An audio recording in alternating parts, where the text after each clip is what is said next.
So the date of the interview is April 20th, 2021, and the interviewer is Kathy Shu, she, her, hers, and the interviewee is Dr. Sarah Waheed, she, her, hers, and you consent to audio recording that will eventually be available on a public website. I consent. Okay, perfect. And I don't know if you want to just continue like the thought that you were having, or I could start with like the question that I usually ask people first. Well, why don't I tell you what the original, I think I can repeat what I said earlier about about how I enjoy reading historical fantasy, even as I am a historian by profession. And I think that history as a, history offers so much to us because, as I was saying, history enables me to time travel, and you can travel across space and time within history, right? As when you follow the paths of the past and the lineages of the present. And I've believed, and I continue to believe for a long time, that some of the most, amongst us, the best historians are those who are able to pull back the curtain of that famous that famous armoire in C.S. Lewis's novel, The Lion, the Witch, and the Wardrobe, and show us that there's much more to what meets the eye. That's not to say that as a professional historian, I can just make things up and fantasize, because as a sort of disciplinary, in terms of its disciplinary rigor, we obviously, history is both, in a sense, sits at the nexus of both craft and science. We need, as professional historians, we require evidence to prove our claims. On the other hand, we are also responsible for a craft, because history is storytelling, and storytelling is a quintessentially human inclination. And I felt for some time now, with my proclivities as a professional historian, that craft of storytelling has been subdued by, the analytical rigor and excitement around sources and putting those together and making claims. So there's sort of two sides to me in this sense. One is the very scholarly side that's very extremely, interested in reading these sources and what they might tell us about the past and how they might enliven our conversations about the present. And I'm talking about both the distant past as well as the more recent past. On the other hand, I also feel I had reached my limits to some extent, with academic history writing. So I really very much enjoy, and I continue to do, academic historical work, but I also recognize its limits. And here's where I get into the creative side. And I have been thinking a lot for some time now about creativity and the sort of magic and power of storytelling, and how we can tell stories that attract, larger audiences beyond just our immediate sort of small scholarly circles. And for me, creativity is an avenue for that.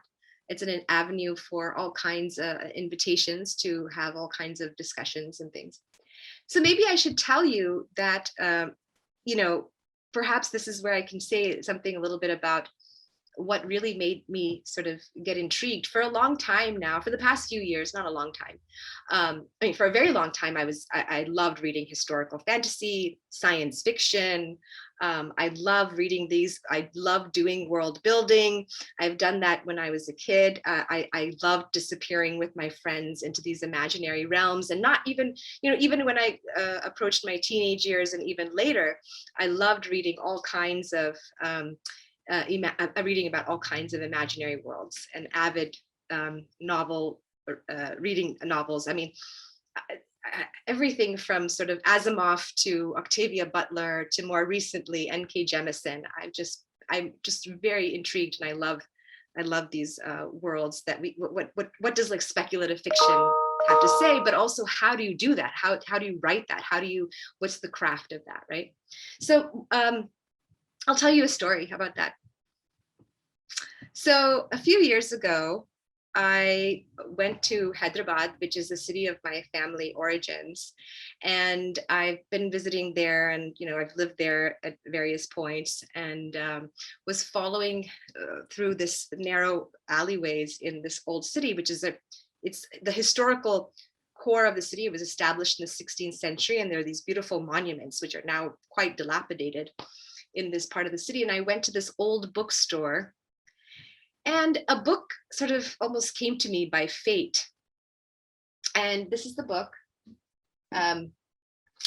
It's in Urdu, and it's about a queen from the 16th century named Chand Bibi Sultan, or Sultan is the masculine way of saying Sultana is the queen, right? But this is a very sort of interesting kind of history there.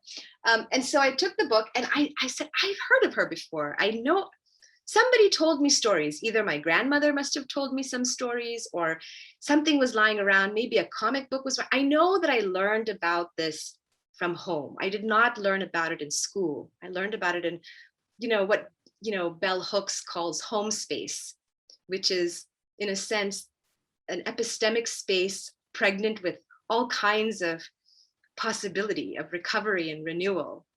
And so I was very intrigued, but when I brought it back with me to the US, I didn't open it or read it, right away. In fact, I put it away in a drawer, and I just forgot about it because I got ready to resume my life back in Davidson as, preparing for my classes.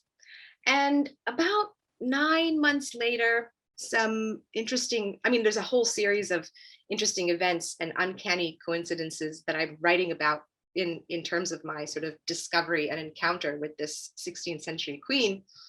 I brought this, I was thinking to myself at night, I couldn't go to sleep, and I thought I would just write down some notes, and I started fantasizing, imagining, oh, what should I imagine? I fantasized about this queen on a horse and all of these things, and it just really took out a life of its own. I started journaling about it.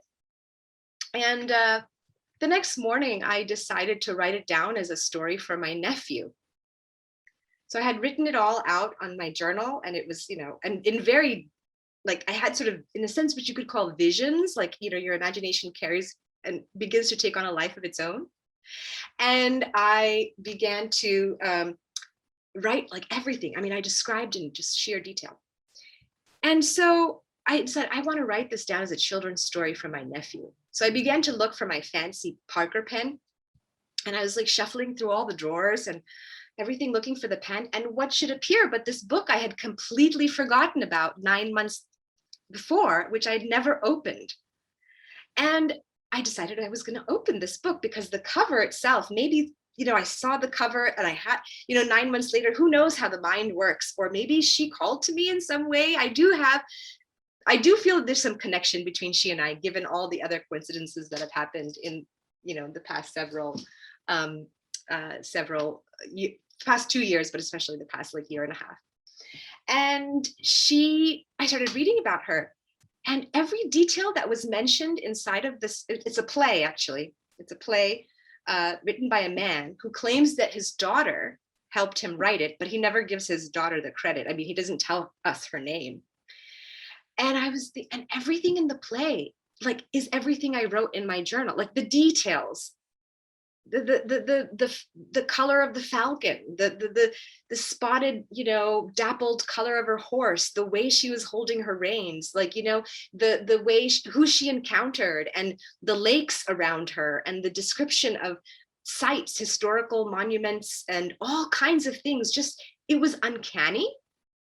And I had never opened the book. And I know people might say, well, it seeps into your unconscious, but I think something else is going on. And I'm going to be quite provocative here. I think that there are ways in which, particularly, there's a very strong tradition in the Islamic tradition of dreaming. And I spoke to a friend of mine, a very dear friend of mine named Samia Khatun, who writes about Muslim women's dreaming. And she kind of she has very powerful dreams of her own. And I was thinking, what is this? What is going on? Is there something about pre-modern, pre-colonial pasts that still live within us? Is it possible? Is it possible that we carry certain stories and legends that passed down through generations? We don't quite remember how they were passed down, but they do preoccupy our psyche. So all of this brought me into two projects. One about this history of this queen, and she's from southern India and the Deccan region, and I'm writing a kind of much more academic and scholarly oriented work about her. But another project is much more creative and explores actually all kinds of fantasy worlds involving tunnels and connections and maps. And I started really getting into this, especially for the past 2 summers. Strange and uncanny things that began to happen, which I no longer took as strange after a while because they were so magical. And they brought for me, they really enlivened me, you know, and became shaped and has continued to shape who I am. And so I have, you know, I've always been, of course, someone who's been drawn to stories about jinn, which in the, again, Muslim tradition, Islamic tradition, are these creatures who are they're beings, right? They can take various kinds of shapes and forms. They live very, very long lives. Much like, you know, in the Western culture, you have vampires, you know, they can live over centuries, you know, and created by God, but exist in their own parallel universes. And they occasionally encounter our own realities. And of course, growing up, women in South Asia, particularly in Muslim South Asia, talk a lot about, you know, there's a sort of particular kind of way in which jinns are invoked. So I'm writing a separate project, a rather more creatively oriented thing about sort of jinns and tunnels and what's going on and these adventures that someone goes on, and the discoveries that, or, you know, the sort of interesting and fascinating ways in which she encounters all kinds of things. And it's all rooted through the maps. I used the map of the 16th century city of Hyderabad as my sort of storyboard, as it were. Yeah, that's all so fascinating. Wow, that's so cool. Like, I don't even know what to, like, there's so much going on. I don't even know what to ask next. I guess, like, earlier you were talking about how the past informs the present. And so I was wondering if you could talk more about like this connection between the past, present, and future, and how they might be much more fluid than we think between each other, and how maybe that even is embodied in the work that you're creating, the works. Mm-hmm, mm-hmm. Yeah, I mean, so I've long been fascinated also, you know, when I was younger, of course, I was fascinated by astrology, but I was interested in astrology from a much more sort of simplistic perspective, perhaps, you know, when you look up, oh, I have a crush on someone, what's their sun sign, that kind of thing. But in the past year, 2 years, and especially during COVID, I began to take an astrology course. And I began to be fascinated because Chand Bibi, this queen, she marries into a kingdom of the Adil Shahs. And the Adil Shahi dynasty, one of the texts they produce is this astrological manuscript. It's basically a book of astrology and also possibly even divination, but really a book of astrology. And it's called The Science of the Stars, Nujum Ulum. It's a Persian text. And there were many other similar kinds of texts circulating around this time and earlier in the Persianate world. And I've just been increasingly drawn to what is sort of interesting about astrology. What would it mean to take the framework seriously? So on the one hand, as a historian, to kind of see in it a particular moment of its production. Who created this? Who wrote this? What were they trying to achieve? So these are the questions that historians ask about those kinds of texts, right? But as I've gotten increasingly interested in the occult, I thought, what would it mean to actually lay claims to or stake a kind of belief in the possibilities of what could happen, right? If you took it seriously and thought, okay, this could happen, or maybe this could happen, you know, the predictive qualities of it, right? How do people make sense of this? Or, you know, how is it related to self-exploration and relationships, and more broadly, you know, I mean, the stars are really something that goes back to the earliest sense of human consciousness. We look to the stars. We weren't staring at our phones, which has like these screens that have kind of taken over in a sense, but for many, many centuries, and we look to the stars. And so I've become increasingly fascinated by what potential a history of, like I want to teach a course eventually called A History of Telling the Future. And we could read everything from 16th century astrological texts to post-Enlightenment European scientific texts, to the post-colonial period where, and sort of thinking about speculative fiction written by feminists of color and, and queer feminists of color. I mean, so what would it mean to teach about the history or learn about the history of telling the future? And what does it mean when we say, oh, this was so prescient? Does it really mean that actually the moment has passed and that's why the novelist is writing the way she can, and she's just able, she's when I rereading Octavia Butler's work, and I'm thinking, gosh, it was like she knew what was going to happen. It's just so uncanny. And yet, is it just that the moment has already passed and we think that it's predictive? Or are some communities much more tapped into certain kinds of realities that others aren't, as a result of perhaps marginalization or their positionality or where they are and what they can understand and grasp? Have you heard the expression, the canary in the coal mine? It's sort of the expression, the canary in the coal mine. It's sort of a sense that when there's a warning, if the coal, like this, if the coal mine, sometimes these mines would sometimes collapse, right? And workers would be trapped inside. And so this expression comes from the sense that the canary is flying out. That, it's because it's flying out or it's somehow trapped, something bad's going to happen. It's a predictive, it's kind of like a red flag, So are there spaces in which in our communities and of marginalization who have already experienced all kinds of apocalypses? And, so there's all kinds of ways we can think about this, right? And I think that there's all kinds of ways we can tell histories. They don't have to necessarily be historical. I thought a lot about this, right? They don't have to necessarily be fossilized, dead ways of reading texts that are not alive in the present, and make meaning, or capable of making meaning in the present. And what does it mean to sort of think about the writing of history past a very objectivist, linear progression of events, and more dwelling on telling the story?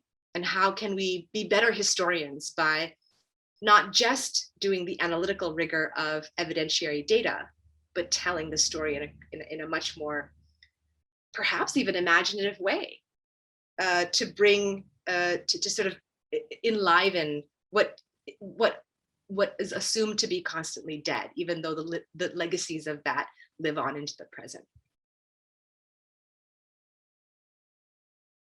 Yeah, that's such a cool way to think about, I don't know, like how communities can, yeah, what you were saying about like how communities can be predictive. I've never thought about that before. Yeah, I'm wondering if you have more to like add specifically about that. Well, maybe if I gave an example, like I was reading about, I started reading, I don't like all of Octavia Butler's novels. I thought Kindred was really amazing, and then there's some others, but I read N.K. Jemisin more recently as well. And but I was thinking of these two writers in particular. I mean, there's a relationship of them, N.K. Jemisin talks about this, but I was rereading Parable of the Sower and Parable of the Talents. And these novels, which she wrote in the late 90s, mid to late 90s, are set in a kind of post-apocalyptic California, where Los Angeles, in fact, I think, where everything has fallen apart. There's extreme climate change, there's fires, there's immense poverty, there's mass chaos, there's all kinds of civil war. And so at the center of her novel is a young woman who, through these experiences of loss and losing her family and all kinds of things, she ends up kind of as a refugee, banding together with fellow travelers, escaping the horrors, and then trying to find a place where they'll eventually kind of have some safety and respite. And at the center of it, of course, is this sort of religion that she kind of creates, and it's called Earthseed. And it's really sort of the imaginative at play here of what it means to kind of conceive of a new world out of the ashes of the old. And of course, this is a Black woman, and Octavia Butler's writing at a time when, mid to late 90s. So a lot of things had already happened. Yeah.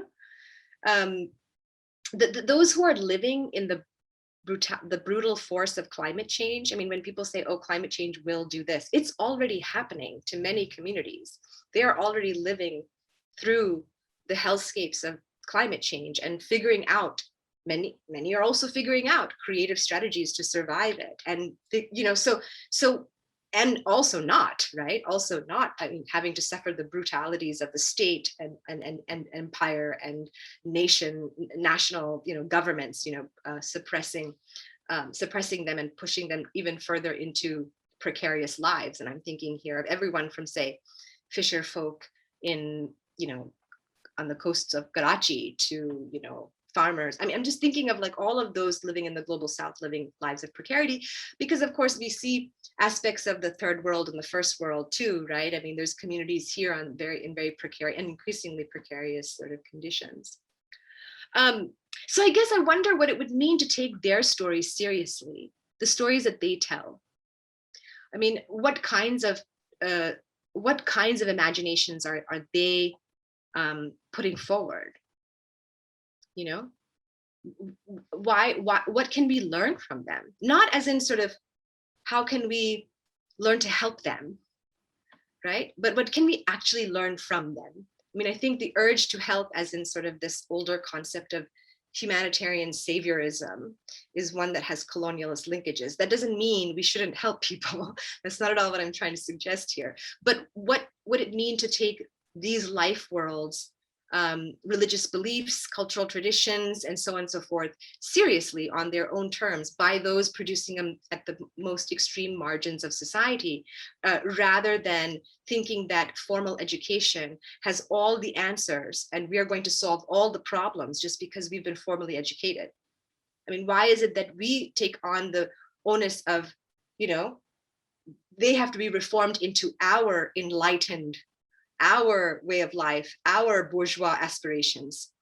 So I'm curious, I wonder what it would mean to actually think more seriously about the imaginations at play that come out of the most marginalized communities, or what are those dreamscapes like, and what would they entail? And sort of, I'm also thinking of this incredible science fiction film, a short that was made a few years ago called In the Future They Ate from the Finest Porcelain, which is a Palestinian science fiction meditation on memory, loss, archives, history, and politics.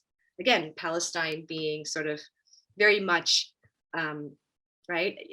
These places that are very much either in the condition of, apartheid and colonial settler state condition, and other places where there's immense precarity. So what would it mean to look there and see how those worlds are being imagined, or how the imaginations coming out of them, the artistic, creative imaginations coming out of those worlds? Yeah, thank you so much. I'm curious towards like what you mentioned, that you've been working on like projects yourself, and I know you said that like one of them, or like both of them, kind of stem from like the story about this queen, but I'm also wondering like what are the worlds that you're imagining, and how maybe you could even talk about like the influences, the other influences, and the things that you're trying to address.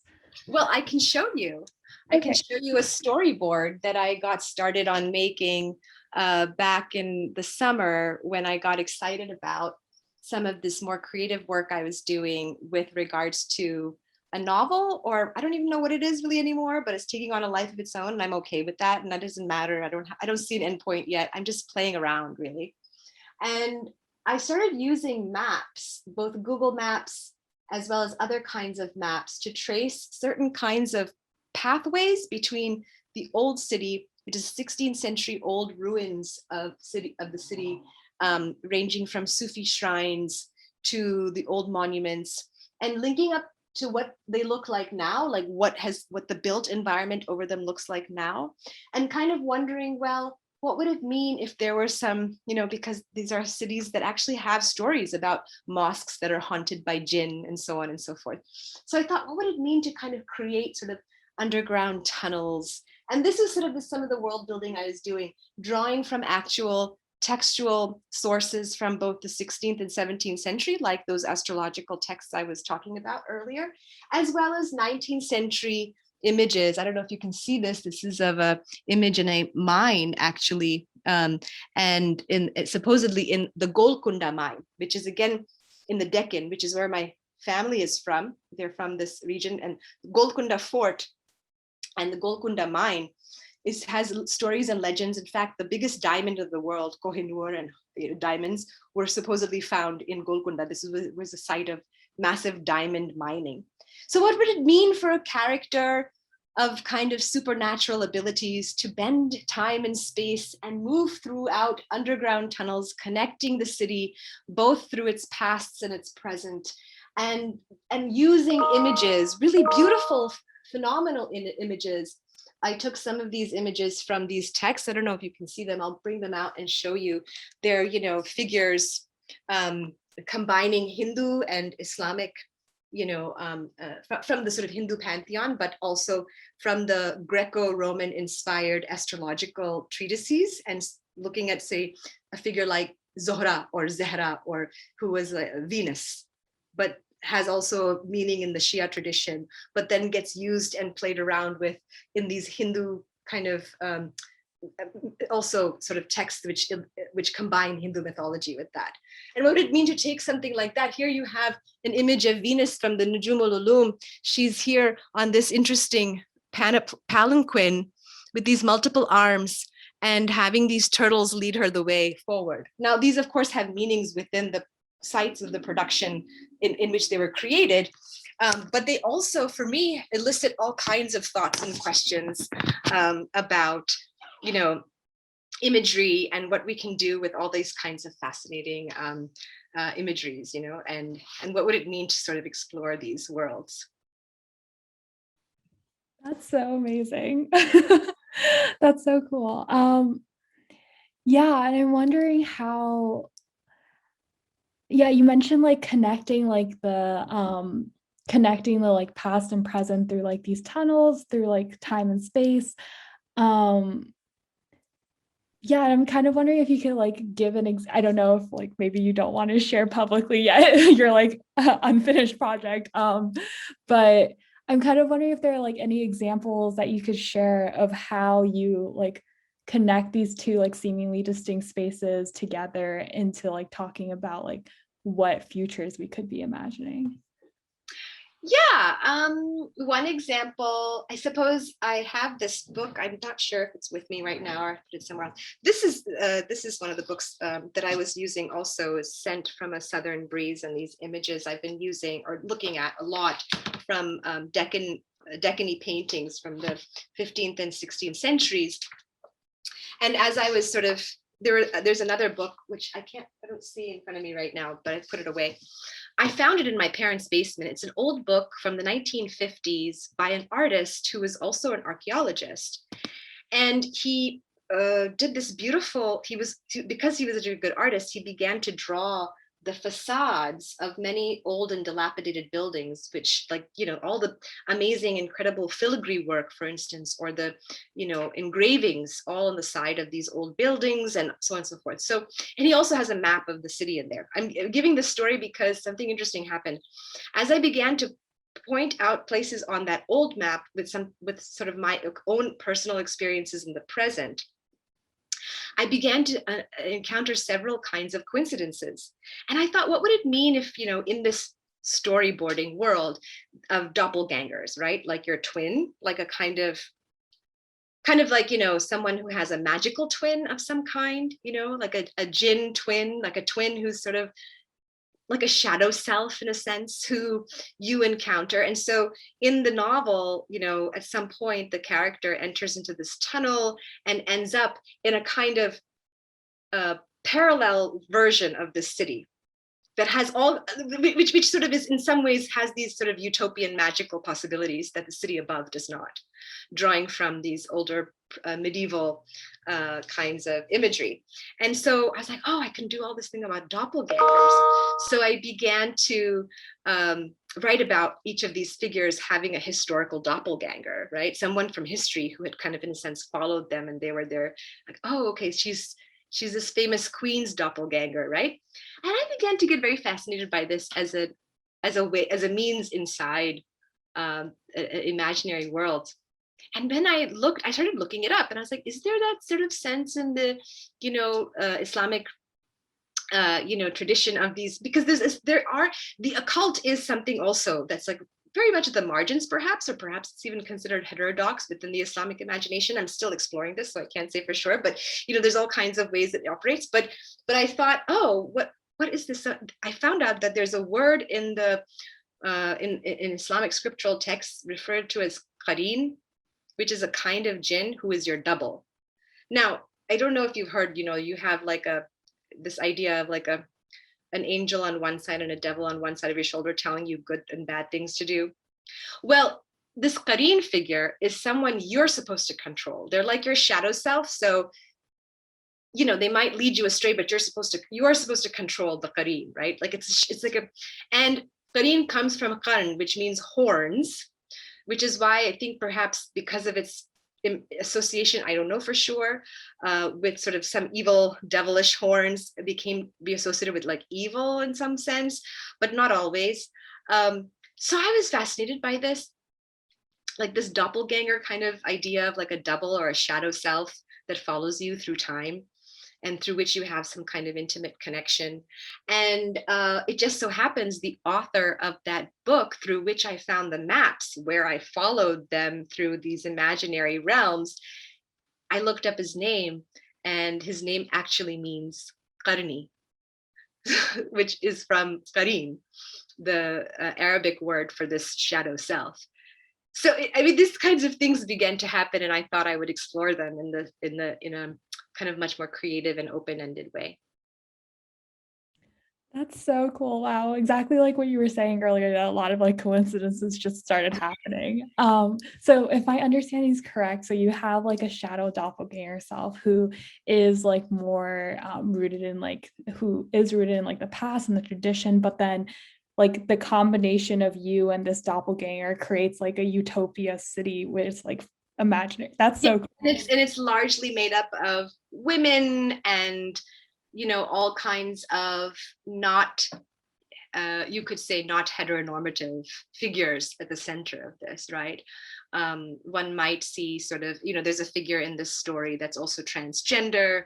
There's a figure in this story who's also, right? I mean, so those who would be considered typically at the margins of our society are actually occupying the center at the nodes of kind of a utopian world, together with this sort of, woman who ends up finding her doppelganger through space and time, and sort of in search of this queen, and all the things that sort of happen along the way, and in this underground city, which somehow has a magic all its own. Yeah, I can't wait to like read this when you like. Oh, I think it'll be quite some time, Kathy. I think that's definitely fine. I will be waiting. It'll be quite some time. I think I only got started. I think this is a lifetime journey, and I don't know where it will lead. It might not lead to an end as we think of a novel. It might lead another way, in another direction, and I'm willing to leave it open-ended for now. Amazing. I'm also wondering, like, I'm curious as to like what other aspects there are of this like utopia. Like, what have you imagined is included in utopia? Oh, well, I suppose doors that lead, and portals that lead to shared spaces in which people are communicating across wide swaths of difference, right? I mean, if you encounter someone with like 15 arms, what do you do with that? What happens when that encounter takes place? So part of, I suppose, this utopia is how do we manage encountering that which is so different from ourselves, and also overcoming sort of grave kinds of traumas into worlds that are sort of, full of joy and harmony. And so that all these things are happening while there's an adventure and there's a problem. There always has to be a problem. Even when you're making a utopian world, there's some problem that you're trying to solve, right? So there's that too. But yeah, a lot of these spaces are very centered around gender non-conforming, feminist, women's spaces, and portals to them that you can only enter through certain means and through certain kinds of skills of how to encounter wide swaths of difference, right? So without sort of losing, on the one hand, your sense of, like basically, what does it mean to live in a world that harbors? I mean, we live in a world that harbors so much hate and resentment and all these kinds of things, right? But what would it mean to kind of rise above that in a certain kind of way, and to dream new worlds where you can sort of draw from existing indigenous traditions or traditions of your past, of your ancestors, and create utopias out of them. And do you have like any examples of like, for example, like some spaces and what would be necessary for you to be able to access those spaces? Yeah, I'm thinking specifically of this space known as the zenana, which is a word in, Persian from the word zan, which means woman. And the zenana in, sort of Persianate Islamic cultures in northern India, but elsewhere as well, was the area of the home that was for women. So, in cultures and societies, and particularly moments of where women were secluded, I mean, particularly, especially elite women, who experienced seclusion, you could say, like who sort of, I mean, what you might hear about is the harem, right? Which the harem has that takes on a very sort of orientalist, there's a whole sort of literature that's a very orientalist literature of the harem, in which they just see the harem, the Europeans saw the harem as this place of sexual promiscuity, hidden pleasures and delights, that all of these women were there to please the sultan. Yeah. But of course, the zenana was very, very complicated space with its own matriarchal and all kinds of sort of layers of women occupying different roles, as well as breaking different kinds of taboos with one another. And sort of, what does that inside space look like? The inside, what you say in Hindi Urdu is andar, so the zenana is the space of a kind of, what you might call homosociality, women's space. And, the zenanas of the Mughal courts, for example, in the, again, going back to the medieval and early modern India, were constituted of several kinds of different women, everyone from like, noble ladies who were educated, patrons of the arts, to, women who were midwives, and all kinds of knowledges that were existing, but nobody calls them nobody says, oh, that was a physician, that was you know what I mean? We read these now in the very kind of different way, but what was this world really made up of? And it's very hard to know based on right? I mean, in some ways it's difficult to know. In some ways, we have to become more creative about our approach to our sources. So the zenana for me can be a space of all kinds of possibility, rather than the space it's always oftentimes seen as, which is a space of restriction.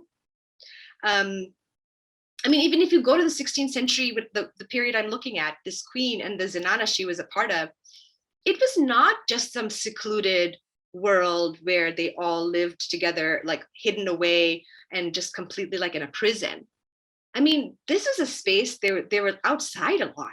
It was what was called a peripatetic harem. This is Ruby Lal's phrase. She's a historian of gender relations of this period. They were women. I mean, they were, there were armies and there were encampments, and these, they were on the move. Their capitals were shifting. People were moving around, and the women went with them, and they were living in these tents. So what does it mean to be secluded, supposedly, as the Orientalist fantasy would have? But actually, these women were outside, right? I mean, who were they exactly secluded from? Surely men of a certain kind of class and position, but not all men, and not all the time, and certainly not from each other, and definitely not from the natural world. We are much more in some ways secluded from the natural world than these women were from the actual natural landscapes, like hills and mountains and so on and so forth, right? I mean, this is something I started thinking more about during COVID and during the pandemic, really. And I was sort of at home feeling the burdens of seclusion. Now, luckily, I had, of course, the option to go hiking in the woods and be outside. And I thought, what about peoples who lived in periods of time where our world was not determined as this split between nature and us? There are still communities and societies all over the world that are still in some way, shape, or form. Do you know what I mean? Like, there's still some kind of indigenous linkages if you look at certain, very few communities, but because modernity has very much ravaged, if you look at something like climate change, has really ravaged a lot of these societies and communities, but we become so separated from the natural world, right? But I think that there was a time when we didn't see ourselves as humans so separate from the kind of sort of landscapes that we inhabited.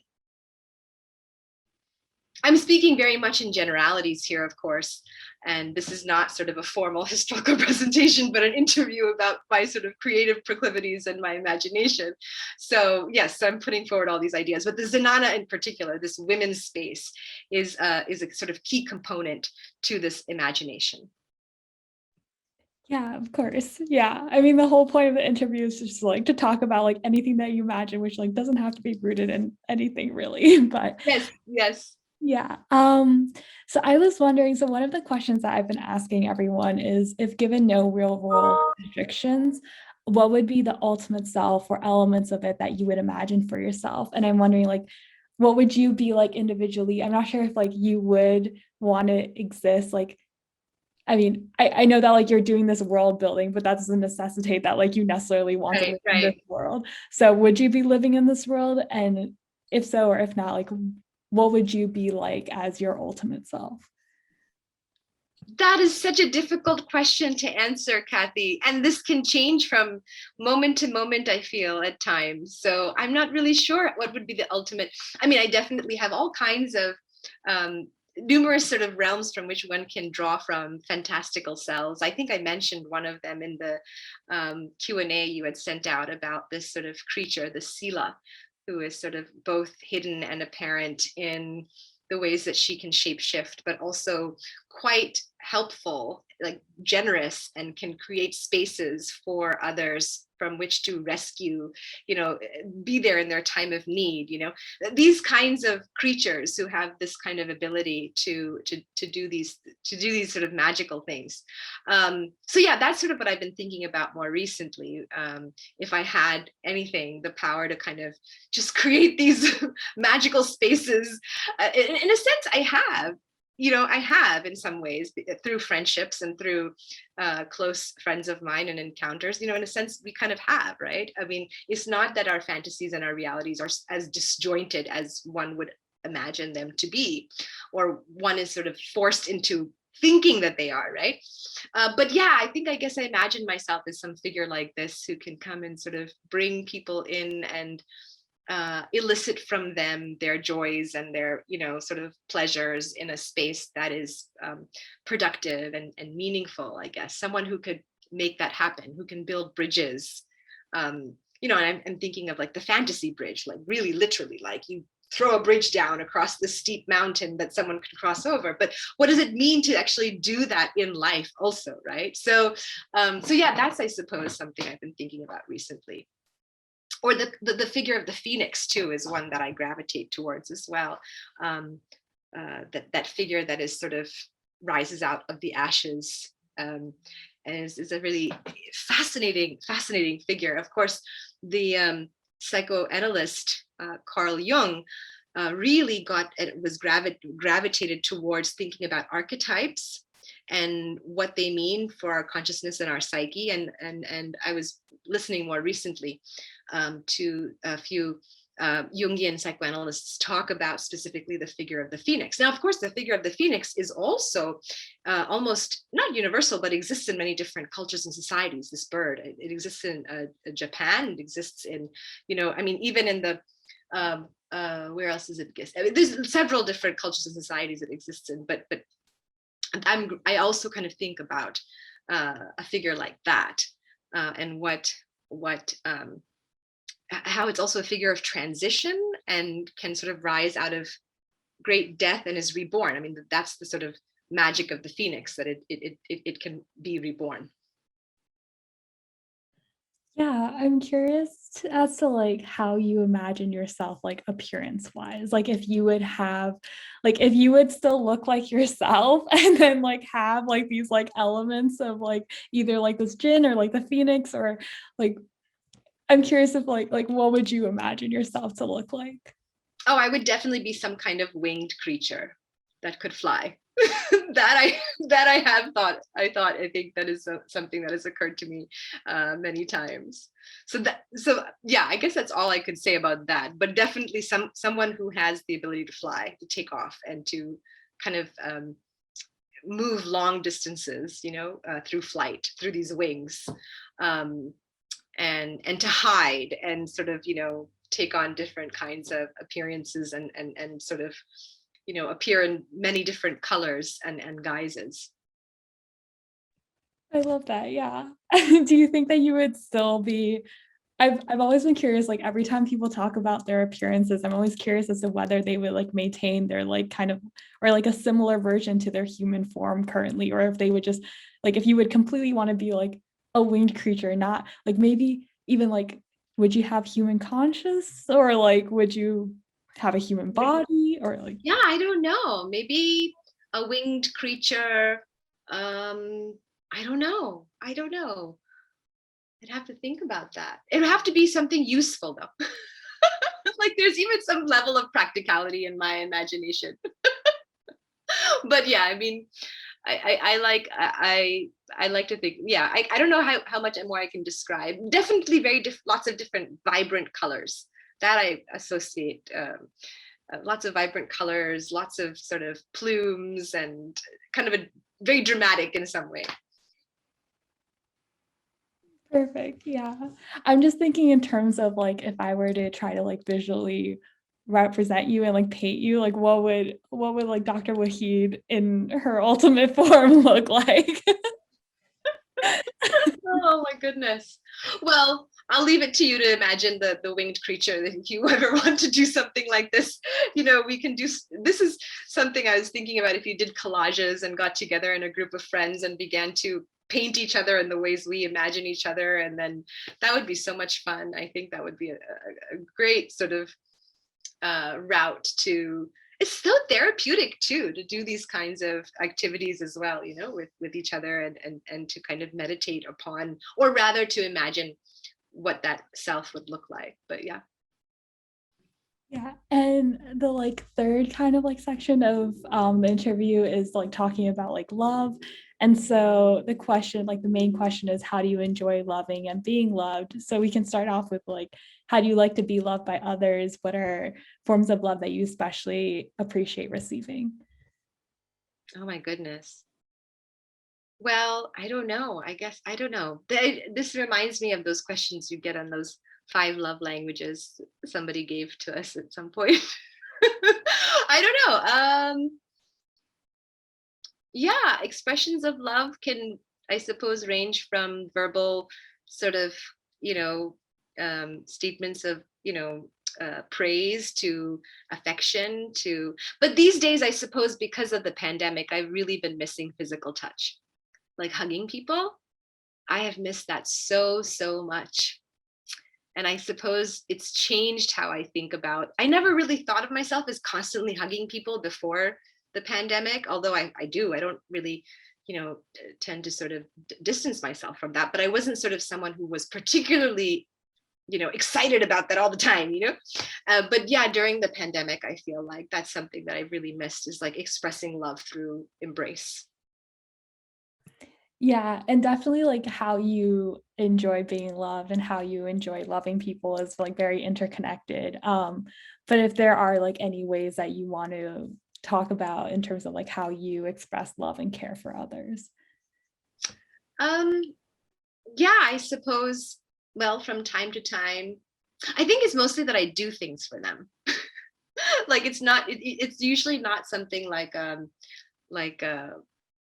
some sort of extreme romantic expression, but rather like actually doing work, certain kind of things to help them solve problems. I think that's perhaps where I come from. It's like, okay, here's how to fix this. I will fix this or something, or I'll sort of show you what you can do with like your paper. Or like a graduate student came to me and said, oh, how should I do this? Or another friend of mine who's said, how should I do this? I'll read and I'll edit their work, rather than perhaps like, I don't know, necessarily going and buying like making like a birthday cake or something. I would probably do things like that, if that makes sense. But yeah, there's all those kinds of means through which I express, is through, I suppose, yeah, a lot of sort of scholarly generosity. If I care about this person, I do love them. And maybe that says something about like, I do tend to be quite generous in that sense. Yeah, that makes complete sense to me. Like kind of like taking a bit of the burden off their back, like in any way that you Mhm. can. Yeah. Yeah. And the third question in terms of love is how do you love yourself? Or like what are ways that you like to love yourself? Yeah. Oh, well, yesterday I took a nice long bath. But yeah, yeah, I guess all kinds of things. I suppose when I'm at my best in loving myself, I'm exercising quite frequently, and I love to eat really good food, and these kinds of things. I suppose this is part of like loving oneself, taking care of oneself, and enjoying, also like enjoying taking small pleasures and noticing sort of, anything as, just like watching like that one leaf. Sometimes there's like that one leaf or like that one flower that looks like sort of different from the others, or just noticing those things and then pluck, because it's sort of like it's not surviving, it's sort of plucking it and kind of just like holding it and feeling like, okay, you had your life out there in the world, come be with me. I don't know if that makes sense, but that's what I'm thinking right now, especially as spring is here. No, that makes complete sense to me. Yeah, for sure. Like finding the like small wonders and like magic. Small wonders, yeah. Yeah, Small yeah. wonders and finding joy and excitement and happiness in that. That I really think that's really the key in a sense to um, loving oneself. Is not really necessarily always about just like self-indulgence, but is also about feeling blessed in a sense. I think that's and sort of to take notice of the wonders and the encounters and the enchantments that we sometimes we oftentimes sort of are pushed by our very hyper capitalist work cultures to ignore and denigrate and not really spend very much time thinking about or feeling. Yeah, and the other question I had was like in terms of like in thinking of terms of like if I were to visually represent you loving and being loved in the ways that you've mentioned, like are there any ways that you can imagine these like forms of love being materialized, whether it's in like actions or objects? And like the first thing that's coming to mind now is like I'm imagining like a Dr. Waheed that's like winged and like you have like giant wings, but then you're cupping this like tiny, tiny little leaf. Yes, that's it right there. Yes, sort of like both expansive and very kind of localized and heartfelt and kind of you know caring at the same time, I suppose. um, yeah, Thank you for this. This is fun. Great. Yeah. Are there like any other like forms of love that you especially want to like be like materialized and like actions or objects in relation to people or Mm, Objects. I don't know, right? There's so many things coming to mind. I'm thinking very much of objects, I suppose. I mean, so many things. Um, yeah, I'm very attached to like we used to keep flowers inside notebooks and sort of, crush them, not crush them, but press them. And I don't know why this is coming to mind right now. I suppose I was looking through some old journals of mine and I came across something similar like this. And I saw, I opened another old box. I've been looking through some old boxes and I saw one of the roses from my wedding day that I had preserved, and I had totally forgotten I put it in this other box as I'm kind of shifting and figuring out how I'm moving. And so I opened it and I thought, oh my God, it's still there. That object made me very happy. It was all dried, but it was still intact. yeah, I love that. That's Kind of so withered. yeah, that's such a good way to like I love when people preserve like a small object from a like important moment to commemorate. Yeah. Yeah. Um, and is there like anything else that you would like to add that you haven't been able to talk about in terms of like the imagination, love, fantasy, anything?